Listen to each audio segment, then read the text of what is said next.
Dokładnie tak, mój bracie i moja droga. Ale największy hałas to dla Pana Boga. Nie wiem czy ty to czaisz, ale ja to czaję. My dziś wszyscy mamy co? Kalamaje! Skumaj chłopaczyno i dziewczyno ten bajer. My dziś wszyscy mamy co? Kalamaje! I ta imprezka ma być tutaj kurczę z jajem. My dziś wszyscy mamy co? I właśnie w naszych sercach Jezus ze zmartwych wstaje. My dziś wszyscy mamy co? Moi drodzy, i to wszystko bardzo często zależy od nas. My często chcielibyśmy, żeby wszystko się wydarzyło i już było dokonane. A teraz chciałbym, żebyśmy to zrobili w nieco inny sposób.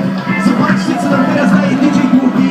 I tą kalamaję zróbmy delikatnie inaczej. Przygotujcie się. Macie swoje gardła. Porobimy to tak. Mamy co?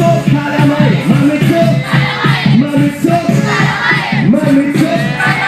Mamy co? Mamy co? Mamy co? Mamy co? Wiesz o co chodzi? Nie zakończ, rozjechało się tempo, ludzie dokładą. Wiesz o co chodzi? Ja z tego tu wybrnę. Dokładnie tak, to nie będzie przeciwne.